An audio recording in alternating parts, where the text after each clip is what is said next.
Monsalve, han aparecido públicamente, y es lo que queremos comentar a esta hora con Alfonso Concha, otras denuncias de acoso en el Palacio de la Moneda, donde lo que se ha puesto nuevamente en cuestión ha sido la reacción, si ha sido tardía o no, y en qué condiciones se ha dado esa reacción respecto de otros casos, insisto, totalmente distintos a los casos o los argumentos por los cuales se acusa a Manuel Monsalve, ex subsecretario.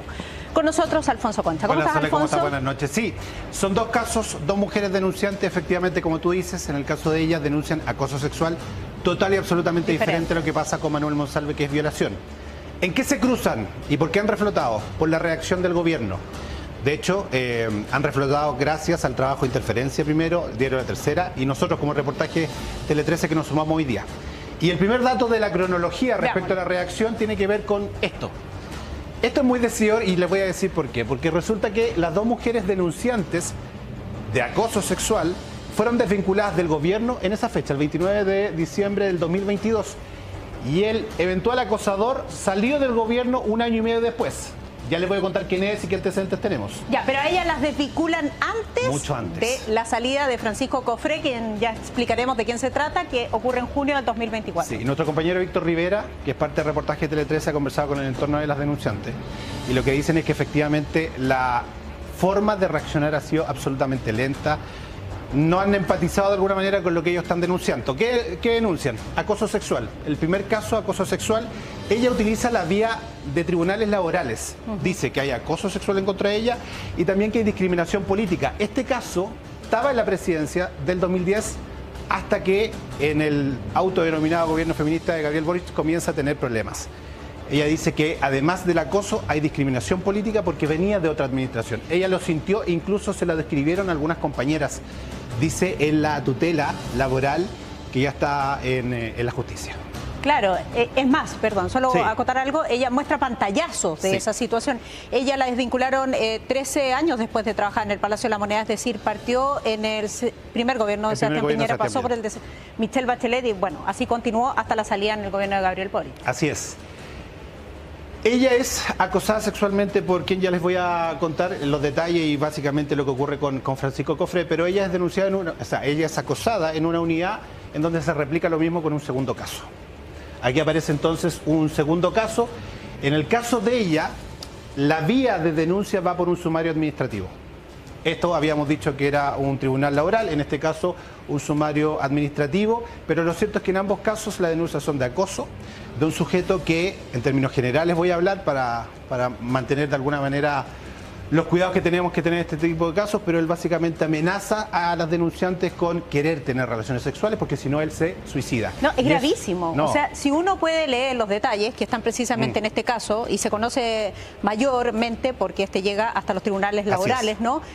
Es muy fuerte. Es muy duro. Es muy duro. Incluso, Sole, lo comentábamos fuera de cámara, hay en parte de la denuncia del primer caso que habría ocurrido todo esto, no solo por chat, sino también físicamente y en una unidad, instalación del Palacio de Gobierno. En una sala, la sala 100 del Palacio de la Moneda. Así es. Bueno, comienzan a avanzar estos dos casos, ¿no? Y hay un primer efecto, si ustedes quieren, en el seno del gobierno, y es que Paz Moreno deja la presidencia. ¿Quién es Paz Moreno? La jefatura de ambas denunciantes. Ellas dicen que ella no las oyó suficientemente, no fue suficientemente empática en defensa de ella porque ha respondido al menos a interferencias. Dice que ella sí actuó, incluso les dio a una de las denunciantes la posibilidad a través de un correo de un link donde podía hacer la denuncia. Sí. No es suficiente para ellas en ningún caso. Ya, y en el caso de la primera denunciante dice que el regalón, comillas, así lo pone, el regalón de Paz Moreno era Francisco Cofré. Así es, quienes están denunciando como acoso sexual. Antes, eso sí, el primer caso que iba avanzando en tribunales laborales llega a una instancia que es bien relevante.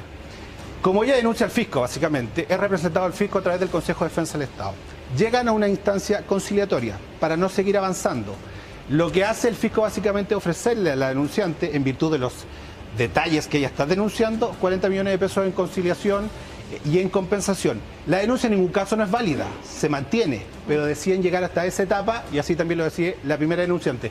La segunda hay que decir que siguen su vía administrativa. Y aquí ya lo que le anunciaba al principio, Francisco Cofré deja la moneda. De nuevo, estamos viendo el inicio, un año y medio después de que fueran desvinculadas las mujeres. Y ahí aparece entonces aquel detalle en donde se ha criticado mucho en el caso Monsalve por otro delito, de nuevo, pero la reacción, ¿por qué tan lento?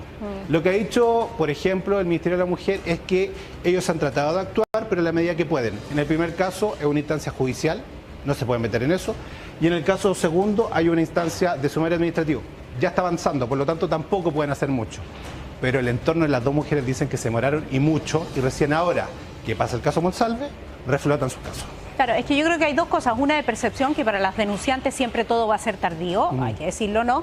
Y en el segundo caso también es que si uno esperaría de un gobierno autodeclarado feminista es que las cosas sucedieran con mayor anticipación o que hubiese un protocolo para actuar en cada uno de estos casos que hemos mencionado. No, yo creo que eso es lo que se está extrañando.